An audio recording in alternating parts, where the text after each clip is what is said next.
And Stefon Diggs joins us here on Time to Shine. And Steph, my goodness, what an incredible season for you in Buffalo. No off season. How did you and Josh Allen develop that chemistry without really any time to work? It was a tough one. Definitely going in, I thought about all the ways we could do it to build a relationship with your quarterback and, kind of like build that rapport you have with him on the field from spending a lot of time, which we didn't have. So when I met him in Florida, I knew he was a good guy. When I dapped him up, we talked a little bit then and, kind of progressively got to get to know each other via text, video games, all those kind of things. So kind of just buying into the process of, meeting a new quarterback, getting to know him and, just finding a new love for the game with a new guy, So for me, it was I wouldn't say it was hard. It kind of came pretty natural because he's a perfectionist. He's a guy that wants to be perfect. So kind of came pretty natural for us. Listen, we have you on Time to Shine, week of the Super Bowl, every single year. And, we know you forever. You certainly love football. You have fun. But, watching you this year, it was like a whole nother level in terms of the fun quotient. Is this the most fun you've had in the National Football League playing football? Yeah, I touched on it a little bit earlier. This is the most I've had in a long time since I played Little League football. When you first get out there, wow. You first get out there having fun with your friends and, you getting that experience of contact football and you finding the love for it. So I feel like it kind of like I was reborn again. My love for the game didn't change. I feel like I got around some people that love it just as much as I do, and it was fun again. We have so much fun.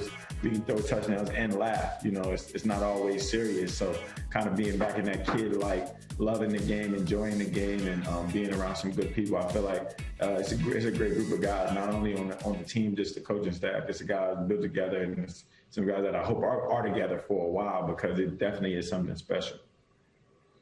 Well, you talk about keeping the band together. How huge was that Brian Daboll, your offensive coordinator, is able to stay? Doesn't get one of those head coaching jobs, so you and Josh can thrive another year together in his offense.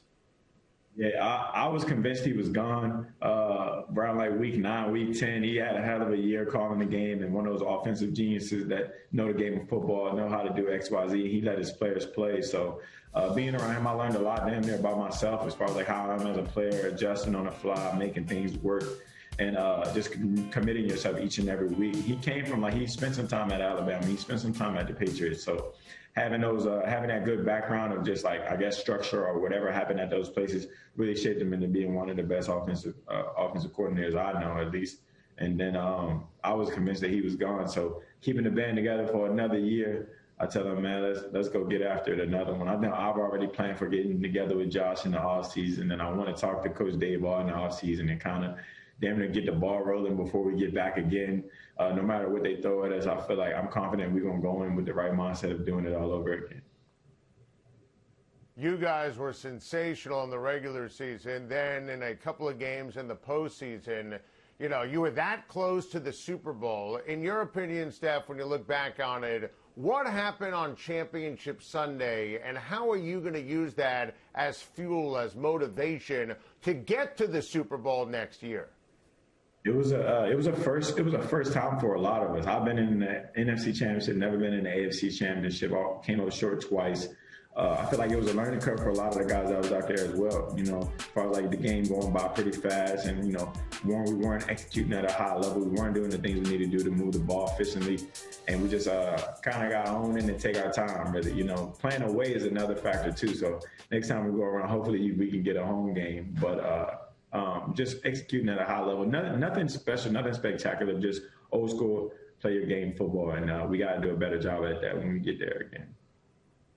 Well, you talk about having Championship Sunday at home. I mean, listen, you got a little taste of Bills Mafia, some fans for the first 2 playoff games, but you never really truly experienced Bills Mafia. Now, you've told me before that you consider Bills Mafia family. How do you characterize Bills Mafia, these amazing fans in lovely Western New York, and what would it mean to deliver a Super Bowl to Bills Mafia? Man, I mean a lot. I just had a little bit of chills because we got so close, and I saw like how much support and love that they had for us, even as far as we went. Like even when they heard we were going to the playoffs, like, and I don't know how often they've been to the playoffs. I know they've been to multiple Super Bowls and that kind of thing, but even going to the playoffs was something that meant something to them, and they wanted to congratulate and be a part of it. If you had to describe Bills Mafia, they're loyal, they're tough, they like to have a good time, and they're all about their team, they're all about their football. So something that I want to be a part of for a long time. And I feel like I will always have Bills Mafia in my heart, and I fit that kind of bill, like chip on your shoulder, like tough, like love the game of football, and it kind of work well. It'll mean everything to give it to them because they deserve it. They're one of the most loyal fans, guys that have been riding with Buffalo for a very long time. So it would mean a lot to get to deliver that to that city. Oh, you're giving me the chills now. And Josh told me if you guys win a Super Bowl, Bills Mafia style, he's going to jump through a couple of tables with fire around it. Would you do the same? How would you potentially celebrate Bills Mafia style? That sounds like Josh. I can see him saying that. I would definitely, I don't know if you know WWE wrestling, that the guy jumps on the guy on the table, but I'll definitely get out of there and I'll jump on him on the table with all the fire and all that. One day, hopefully. You'll follow Josh wherever, including through a table with fire if you guys win a Super Bowl. Now, if you're the Tampa Bay Buccaneers, it's going to be a challenge going up against the Kansas City Chiefs. You absolutely live that on Championship Sunday. How tough is this Chiefs team to beat in a big spot? It's huge. They're a tough team. Just coming from the offensive mindset. Andy Reid's one of the best offensive minds that have been in the game for a very long time. And then he got compiled with the weapons that he needs to just, back that firepower, back that genius.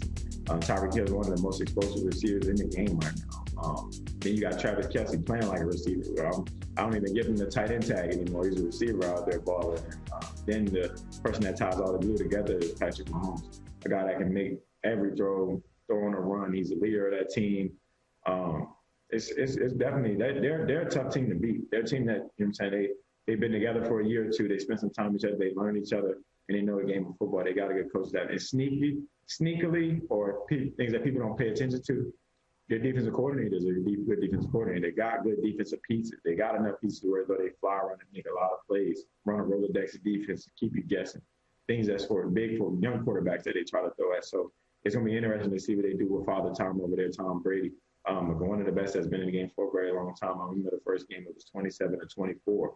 And that's a tight score. They didn't do a lot in the first half. So aside from Tyreek Hill's big plays in the first half, I feel like if they can keep him from making some big plays and kind of like just make him matriculate and move down the field, they're gonna play some good football. It'll be a good game because I like Tampa Bay definitely has a good defense. Everybody knows that. In the offense they have the weapons that they need to move the ball. So it's gonna be interesting to see. I think I'm gonna lean towards Tampa Bay. It's hard to beat a team twice this year.